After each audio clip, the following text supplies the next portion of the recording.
Political গভর্নমেন্টের তো একটা লিমিটেশনও থাকে, সবাইকে খুশি করতে হয়, সব গভর্নমেন্ট এটা চায়।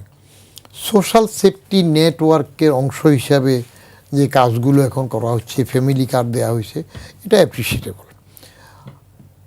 ইলেকশন প্লেজ ওয়াদা পূরণ সেটাও ঠিক আছে, কিন্তু একটু ঠান্ডা মাথায় চিন্তা করার দরকার আছে অনেক সময়।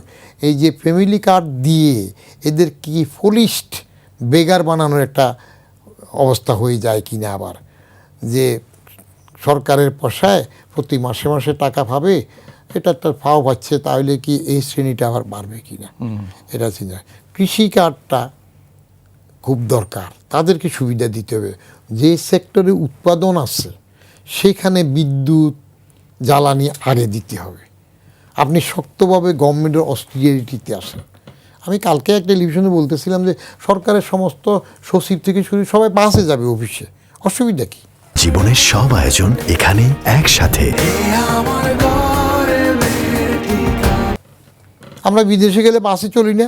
এই যে বড় বড় লাটসাহেব যারা বিদেশে যায় সেখানে তো আমরা বাসে যাচ্ছি না, এবং ওদের সরকারও বাসে করে আমাদের নিচ্ছে না।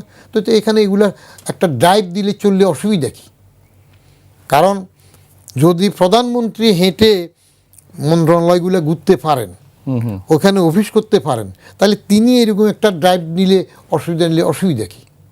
না, সেটা তো অটোমেটিকই হওয়ার কথা হবে, যেহেতু উপর থেকে এটা হচ্ছে, করলে হবে। কিন্তু ওই যে আমাদের ইগো আছে না, আমি পায়ের উপর পা উঠাই বসলাম, গাড়িতে একটু হেলান দিয়ে বসবো, গাড়ির মধ্যে আবার একটা ডান্ডা থাকে, ভিআইপি ডান্ডা। আরে কি দরকার? এত বছর পরে এই দেশের সচিব সিনিয়র জয়েন্ট সেক্রেটারির জন্য ভিআইপি ডান্ডার দরকার আছে? আমি আমার ড্রাইভারের বলছিলাম যে হওয়ার পরে আমি বাবা এটা খুলে পেল না, আমার শরম লাগে এটা দেখতে। সবাই একরকমভাবে যাবে, অসুবিধার কিছু নেই।